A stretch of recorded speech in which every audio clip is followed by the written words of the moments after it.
Dear Kutis, Anivarakum, Vanakam, Namaskaram. Today I'd like to give a mind map regarding animal kingdom. According to the five kingdom system of classification by R.H. Whittaker, start with the basics. Monera, unicellular prokaryotic organisms. Protista, unicellular eukaryotes. Fungi, eukaryotic non-chlorophyllous organisms. And Plantae, multicellular eukaryotic plants. And animals, multicellular eukaryotic animals. That's the animal kingdom, animalia. But basic classification on the whole invertebrates, vertebrates in the split panwa.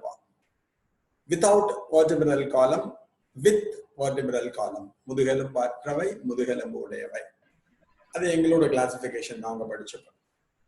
Protozoans to echinodermata. That's the invertebrate. Protozoa, porifera, coelenterata, platyhelminthes, aschelminthes, annelida, arthropoda, mollusca, echinodermata. These invertebrate. Then, baki irukkrava vertebrates. நடுவுல இருக்கறதெல்லாம் முன்னாடி சொல்ல மாட்டான். அதுக்கு அப்புறம் என்னாச்சு உங்களுக்கு வரப்ப அந்த இன்வெர்டிபிரேட் திருப்பி அனிமல் கிங்டம் திருப்பி ரெண்டா பிரிச்சோம். One is protozoans, another is metazoans. Unicellular animals are known as protozoans. Unicellular eukaryotic animals are known as protozoans. And multicellular eukaryotic animals are known as metazoans. அப்படின்னு ஒரு கிளாசிஃபிகேஷன் போச்சு. அப்புறம் five kingdom system வந்தப்ப இந்த புரோட்டோசோம் எல்லாம் தூக்கி எதுல போட்டுட்டா அப்படின்னா புரோட்டிஸ்டால போட்டுட்டா. அப்ப நம்மளுக்கு ஸ்டார்ட் பண்றதே அனிமல் கிங்டம்ங்கிறது start from the Porifera. How the organisms are classified in the animal kingdom or in the animalia? According to the cellular level, that is levels of organization, how the cells are organized. Second is by the circulatory system, based on the symmetry, and based on the layers, based on the coelom, based on segmentation, based on notochord. This is நிறைய வெச்சிட்டு பிரிச்சா. இப்போ புரோட்டோசோவனை நம்ம தனியா கொண்டு போய்ட்டோம். It comes under protista. Unicellular eukaryotic organisms comes under protista னு படிச்சிட்டோம். இந்த யூகாரியோட்ல பிளான்ட்டையும் கொண்டு வந்தா அனிமலையும் கொண்டு வந்தா. இந்த யூனிசெல்லுலர் அமீபா எல்லாம் அங்க ஓடி போயிடுது. இப்போ நம்ம பார்க்கறது எதுலன்னா போரிஃபெராலன்னு சொன்னேன். Cellular organisation first levels of organisation cellular, that is யூனிசெல்லுலர்ல இருந்து மல்டி செல்லுலர் ஃபார்ம்ஸ் மாறித்து. And the cells are loosely arranged, எல்லாம் tightly packed dilamal. எப்படி படிச்சிருப்பேன் எல்லாம் parenchyma with intercellular spaces னு படிச்சிருப்பேன். அது மாதிரி loose cell aggregate cellular level ல இருந்தது. அது ஃபர்ஸ்ட் ஸ்டார்ட் பண்றப்போ உனக்கே தெரியும் ஸ்பாஞ்சஸ் இருக்கா பத்தி ஒன்றும் அதுலதான் ஒரு loose cell aggregates. Sponges comes under porifera அப்படின்னு உனக்கு தெரியும். Then they are converted into tissue level organization. Tissue Marappa என்னாகும்? Group of similar cells of common origin and performing the same function is said to be a tissue.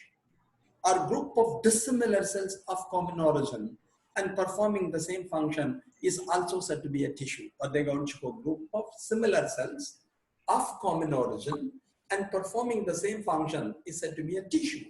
Group of dissimilar cells of common origin and performing the same function is also said to be a tissue. And the same function is very important. அது எதுல வந்தது? coelenterate. Then tissue எல்லாம் அட்வான்ஸ்டா போச்சு, organ form ஆச்சு, organ system form ஆச்சு. அது எல்லாம் எதுல வந்துடும்? ஹையர் அனிமல்ஸ்ல வந்துடுவோம். Next we go to the circulatory system. Circulatory system ரொம்ப அட்வான்ஸ்டா நம்ம படிச்சிட்டோம். பட் இங்க ரெண்டு பேசிக் கொடுத்திருக்கோம். One is open, another is closed. Open means the blood is not carried by the blood vessels. குழா வழியா blood போறதுக்கான பாசிபிலிட்டி இல்ல. Body cavity is filled with blood. அது மாதிரி இருந்தா open சொல்லுவோம். If it is carried by the blood vessel, we are calling it as closed. Cockroach ஓடிட்டு இருக்க மேல மத்தக்கன்னு மிதிச்சேன்னு வச்சுக்கோங்க, வெளியில சட்னி மாதிரி ஓடி வந்துடுவோம். This is open.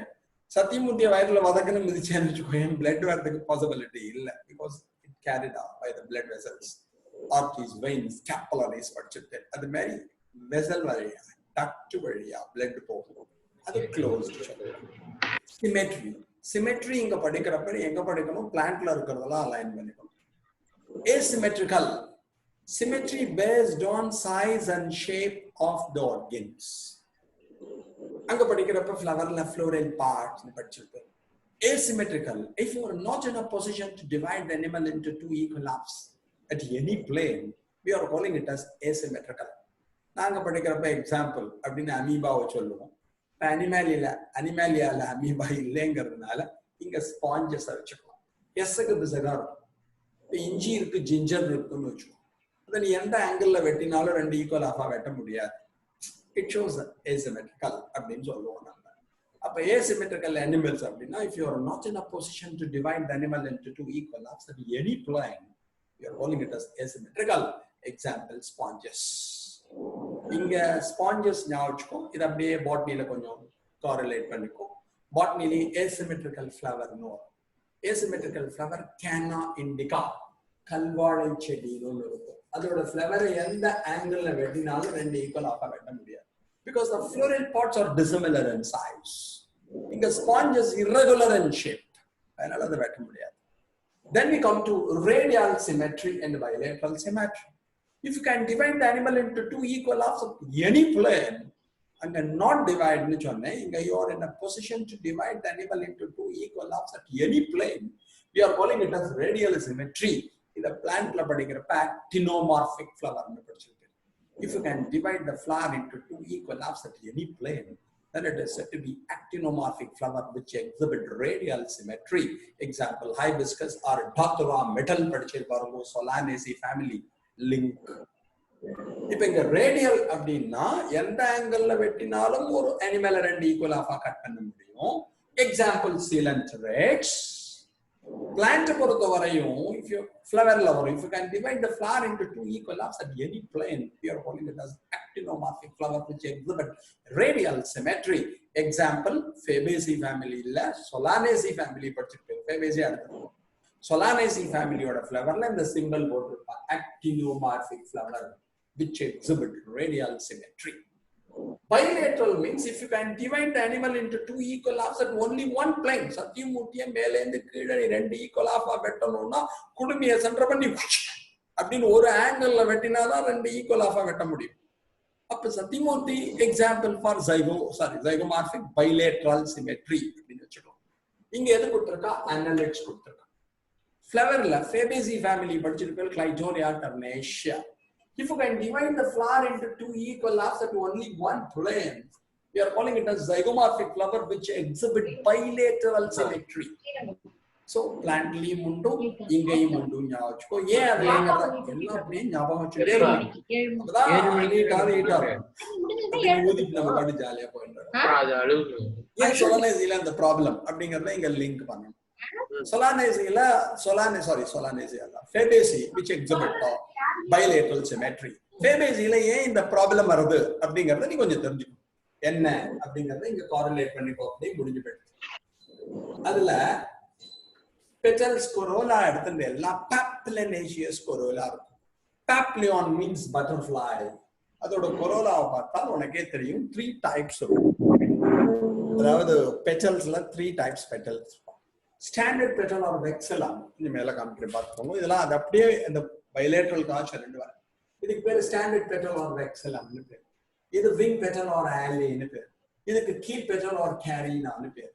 It shows a descendingly imbricate or vexillary vegetation and the petals are dissimilar in size. இது பார்க்கிறதுக்கு பட்டர்ஃப்ளை மாதிரி இருக்கிறதுனால papillinaceous corolla அப்படின்னு சொல்லுவோம். இத ஒரே ஒரு ஆங்கிள் வெட்டினால்தான் ரெண்டு ஈக்குவலாக வெட்ட முடியும். So bilateral symmetry means if you can divide the animal into two equal halves at only one plane, animal க்கு annelids ஞாபகோ plantல நீ படிச்ச Fabaceae family எடுத்துட்டேன்னா it shows bilateral symmetry, that is zygomorphic flower. இந்த symbol ஞாபகோ. So இந்த மாதிரி கொஞ்சம் link பண்ணிக்கோ. நெக்ஸ்ட் எடுத்துனோம்னா எவ்வளவு லேயர்ஸ் இருக்கா, இதெல்லாம் உனக்கு தெரிஞ்சதுதான். நம்மளோட லைஃப் சைக்கிள் எம்பரியானிக் டெவலப்மெண்ட் பாக்குறப்போ உனக்கே தெரியும், படிச்சிருப்பேன் 12th ஸ்டாண்டர்ட கொஞ்சம் லிங்க் பண்ணிக்கோ. அதெல்லாம் இது படிக்கிறப்ப பார்க்கணும். ஹியூமன் ரீப்ரொடக்ஷன் பாக்குறப்ப கேமெட்டோஜெனசிஸ், ஃபர்டிலைசேஷன், கிளீவேஜ், gastrulation னு படிச்சிருப்பீங்க. அதை இந்த இடத்துக்கு கொண்டு வரணும். Zygote, fusion of male and the female gametes, and it results in the formation of a diploid cell called zygote. The zygote undergoes successive mitotic cell division to form a ball-like structure called the blastula. The process is said to be cleavage or blastulation. The conversion of monoblastic blastula into diplo or triploblastic gastrula is said to be gastrulation. ஒரு லேயரா இருக்க blastula ரெண்டு லேயரா மாறினால் அதுக்கு diploblastic பேர். மூணு லேயரா மாறினால் அதுக்கு triploblastic பேர். Gastrula with the 2 layers, diploblastic. Gastrula with the 3 layers, triploblastic. Ectoderm and endoderm. Ectoderm, mesoderm, endoderm. அது மாதிரி 3 லேயர் இருந்ததுன்னா ரெண்டு இருந்தால் diploblastic animal, 3 layers வந்ததுன்னா triploblastic animals. அதை கொஞ்சம் லிங்க் பண்ணணும். அது 12th ஸ்டாண்டர்ட்ல படிக்கிறப்ப ஹியூமன் ரீப்ரொடக்ஷன்ல அதை பார்த்திருப்பேன். நம்ம எடுத்துனோம்னா triploblastic படிச்சிருப்பேன். Ectoderm, mesoderm, endoderm form are the pathway. The process is said to be gastrulation. The conversion of monoblastic blastula into diplo or triploblastic gastrula is said to be gastrulation. Diploblastic na ecto endo அப்படினு ரெண்டு மட்டும் தான் இருக்கும்.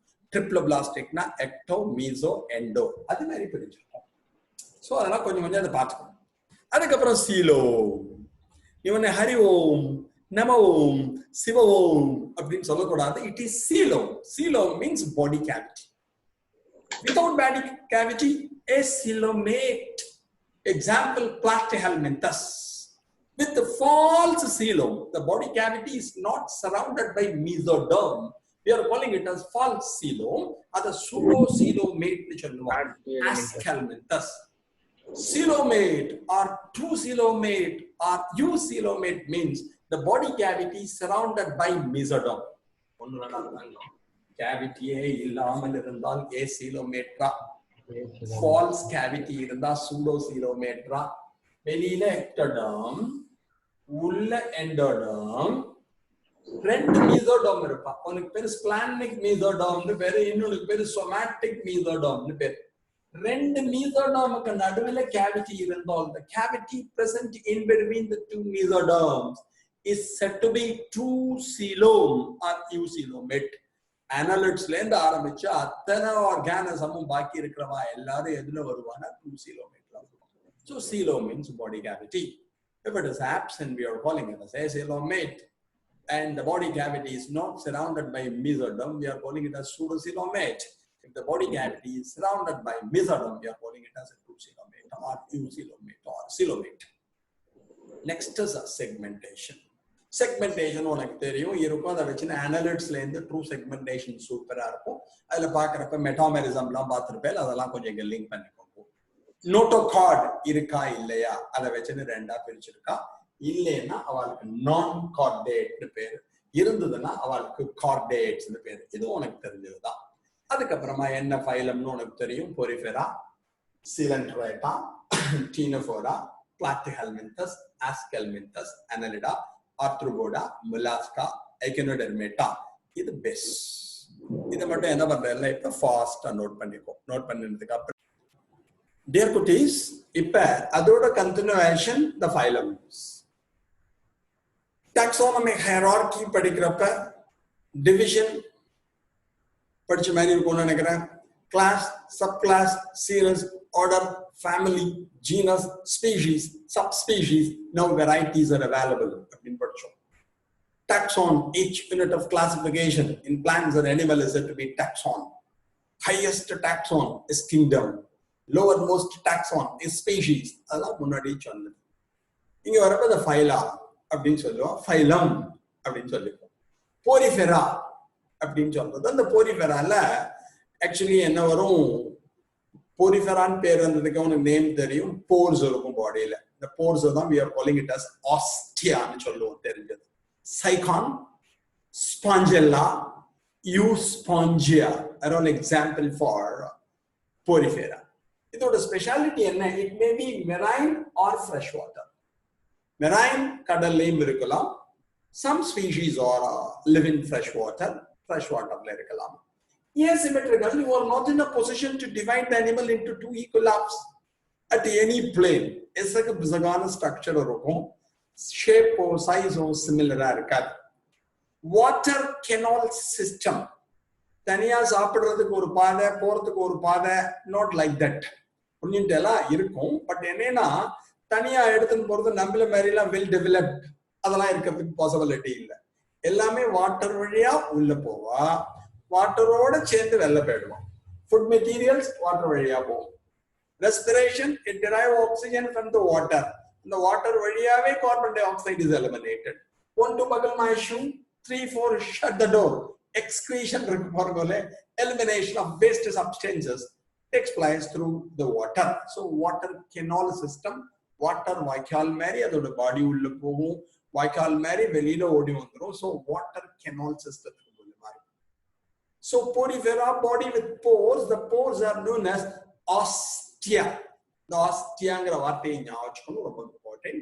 And it's an example for diploblastic with the ecto and endodome, 2 layers.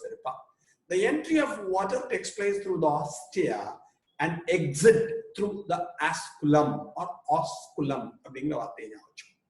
Then hermaphrodite, very very important. Number frog படிக்கிறோம், sorry frog இல்ல, ectome படிக்கிறப்ப hermaphrodite ஒரு வார்த்தையை பார்த்திருப்பேன். அப்ப வேற மாதிரி சொல்லணும்னா bisexual அப்படின்னு ஞாபகம். இது எங்க படிச்சிருப்பேன்? flower படிக்கிற சமயத்துல androecium and gynoecium present in the same flower, we are calling it as bisexual. Either androecium or gynoecium is present, we are calling it as unisexual. Only androecium, the staminate flower, 12th அப்படியே பதான வருஷம் எழுதிட்டு வந்திருக்க. Only gynoecium, the pistillate flower எல்லாம் படிச்சிருப்பேன். அதே மாதிரி இங்க hermaphrodite அப்படின்னா male and the female reproductive structures are present in the same organism, we are calling it as hermaphrodite. சொல்லுவான் இருபால் உயிரி என்று அழைக்கப்படும். Next எடுத்துட்டோம்னா இதோட skeletal system is made up of spicules or spongin fibers. Spicules இருக்கும், அதுல ஒரு ஃபைபர் இருப்பா, அது என்ன சொல்லுவான் ஸ்பாஞ்சஸ்னால spongin fibers னு சொல்லுவான். இது ரொம்ப முக்கியம் spicules. And the fertilization is internal. இது படிக்கிறப்ப 12th ல ஞாபகம் வச்சுக்கணும். External fertilization and internal fertilization takes place in animals. In pisces and amphibia, the fertilization and development is external. In reptiles and aves, fertilization is internal and development is external. In mammals, fertilization and development is internal. மறந்துடாது. So fertilization வரப்ப அங்க படிச்ச fertilization ஞாபகம் வச்சுக்கோ. இங்க நடக்கிறது that is internal fertilization. Fertilization is nothing but fusion of male and the female gametes, and it results in the formation of a diploid cell called zygote. Bodyக்கு வெளியில நடந்தால் அது என்ன சொல்லுவோம்? External fertilization. If it takes place inside the body, we are calling it as internal fertilization. External fertilization reported in pisces and amphibia. Internal fertilization and development external takes place in reptile and aves. In mammals, the fertilization and development is internal. இது அப்படியே கொஞ்சம் கொஞ்சமா ஏன்னா அங்க படிச்சது இந்த இடத்துல அப்படியே கொஞ்சம் ஞாபகம். ஓகேயா? இது இம்பார்ட்டண்டா உனக்கு தெரிஞ்சுக்கணும்டா. அதுக்கப்புறம் எடுத்துட்டோம்னா இதான் இதை பொறுத்தவரை இம்பார்ட்டன்ட். இந்த fertilization வரப்ப நீ அதை இன்னும் எக்ஸ்ட்ராவா அப்படியே லிங்க் பண்ணிட்டே போகணும். இப்ப fertilization நடக்கிறப்ப how it takes place. Fertilization அப்படின்னு எக்ல ஃபார்ம் ஆகும். ஸ்பெர்ம்ல anti-fertilization ஒரு கெமிக்கல் ஃபார்ம் ஆகும். A chemical lock is formed between fertilization and anti-fertilization. அது ஞாபகம். உன்னை mammals-ல fertilization நடக்கிறப்ப spermatozoa acrosome இருப்பா. The acrosome secrete a lytic enzyme called hyaluronidase. The hyaluronidase helps to dissolve the zona pellucida and egg membrane, plasma membrane, vitelline membrane, everything dissolved by the acrosome, secreted the lytic enzyme hyaluronidase. அது இந்த இடத்துல வரப்ப அப்படியே ஞாபகம். மேல மேமலை பொறுத்தவரை ஏகப்பட்ட மேல் கேமெட் வருவான். எல்லா மேல் கேமெட் ஒரு எக்கோட சேர்ந்து எடுத்தோம்னா we are calling it as polyspermy. The polyspermy is overcome by fertilization membrane. How the fertilization membrane is formed? அதெல்லாம் அப்படியே லிங்க் வச்சுட்டே போகணும். After the entry of one male gamete, the cortical granules present in the cytoplasm combines with the inner surface of the vitelline membrane and zona pellucida to form a membrane called the fertilization membrane, which prevent the polyspermy. ஒன்னு நீ உனக்கு doubt வரும். ஏன் sir ரெப்டைல்ஸ்லயே fertilisation internal இருக்கு, development external இருக்கு. அப்படி external இருக்கப்ப என்னென்ன ப்ரொடெக்டிவ் கவரிங் இருக்கு? Development of cleidoic egg, pisces, amphibia, mammals அவ மூணுலயும் எக் சுத்தி ஷெல் இருக்காது. ரெப்டைல்ஸ் அண்ட் ஏவ்ஸ்ல டெவலப்மெண்ட் வெல்ல இருக்கிறதுனால என்ன வரும்? ஷெல் வரும். ஒன்னு இந்த இன்டர்னல் ஃபர்டிலைசேஷன் வரப்ப in vitro fertilisation, test tube baby எப்படி ஃபார்ம் ஆகுது எல்லாத்தையும் சேர்த்துக்கணும். சேர்த்துட்டேன் நான் எதை சுத்தி நீட்ல கேட்டாலும் நம்ம பாட்டு ஊதி தள்ளிட்டு அடுத்ததுக்கு போயிட்டே இருக்கலாம். ஒன்னும் கவலைக்கு வழி கிடையாது. ஓகேயா? இப்ப நீ என்ன பண்ற? இதை மட்டும் குறிச்சுக்கோ. குறிச்சினதுக்கு அப்புறமா நம்ம நெக்ஸ்ட் கான்செப்ட் போவோம். டியர் குட்டீஸ், வணக்கம். Next we come to phylum Coelenterata or Cnidaria. Coelenterata or Cnidaria, generally marine, live in sea water, sessile or free living. Sessile is some attached somewhere or free living, floating irukkalam. Idoda speciality enna? Cnidaria, presence of stinging cells, கொட்டும் செல்கள் அப்படின்னு சொல்லுவோம்.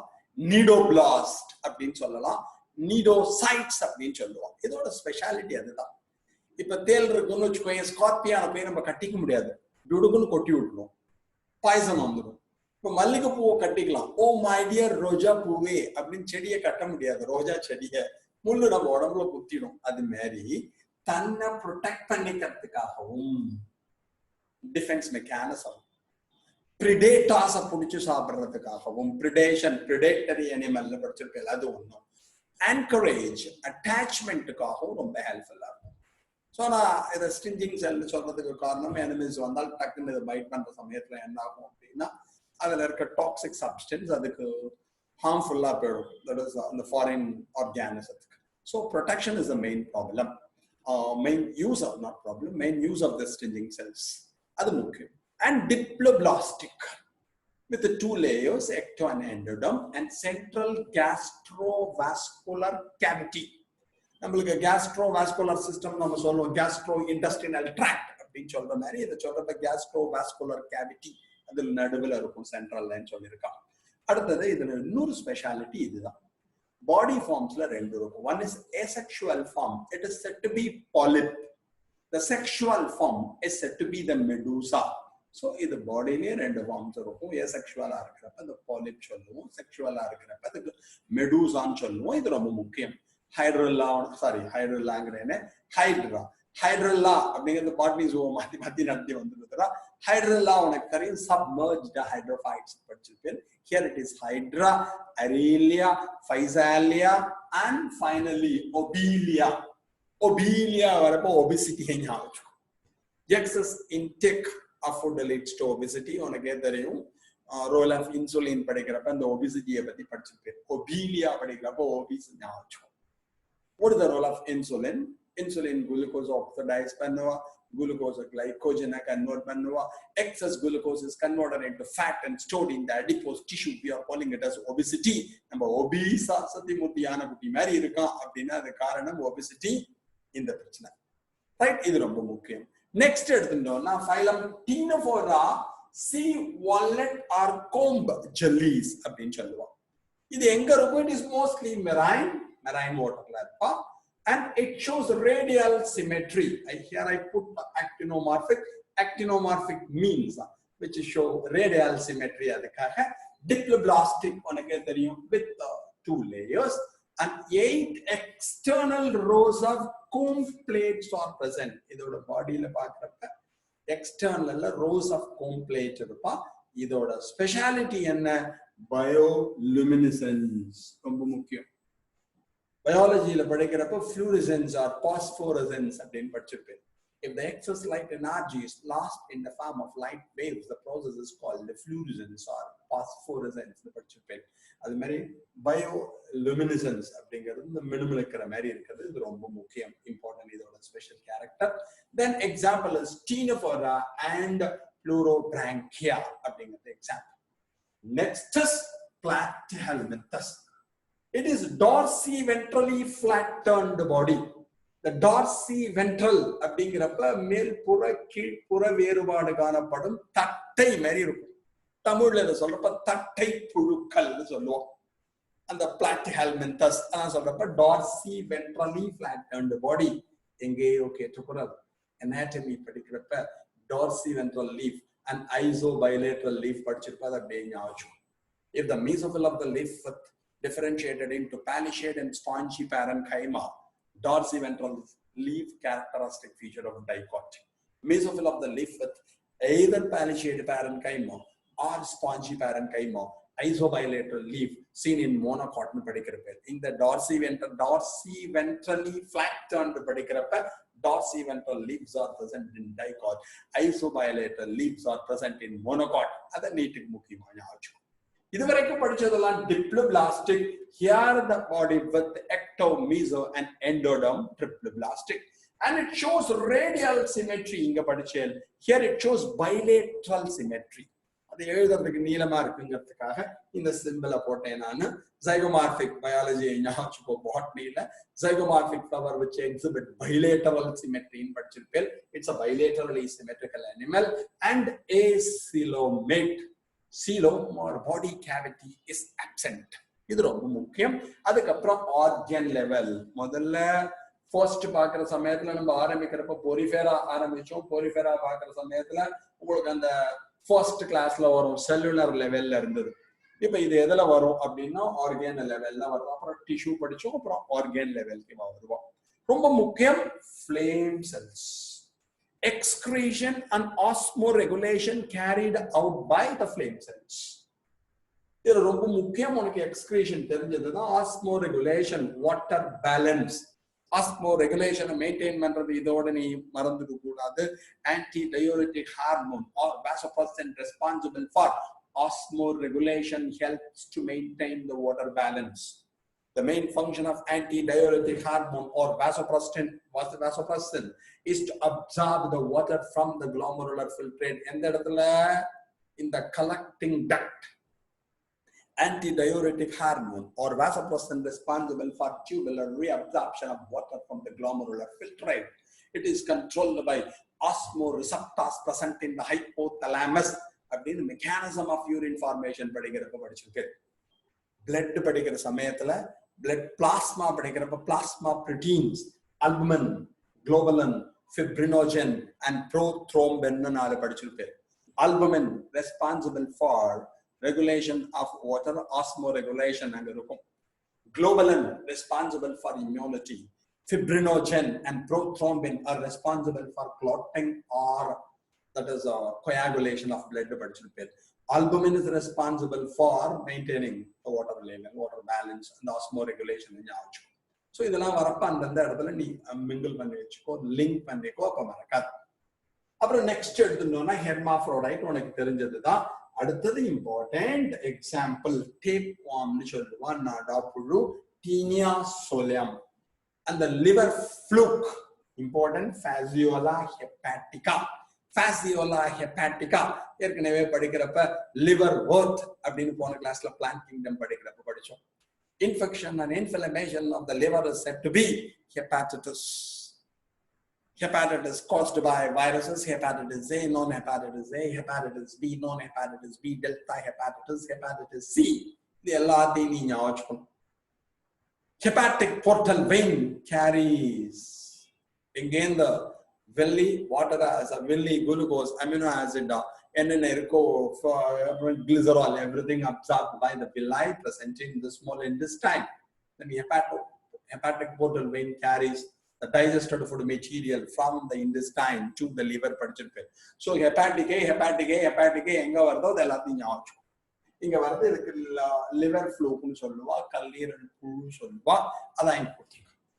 So இது பேசிக்கா. ஏன்னா எல்லாத்தையும் ஒரே நாள்ல நடத்தினா உனக்கு கஷ்டமா இருக்குங்கிறதுனால இது பிளான் கிங்டம் பார்ட் 1. பார்ட் 2 நம்ம நாளைக்கு பார்க்கலாம். அதுக்கு முன்னாடி இதை நீ நோட் பண்ணிக்கோ. ஓகே.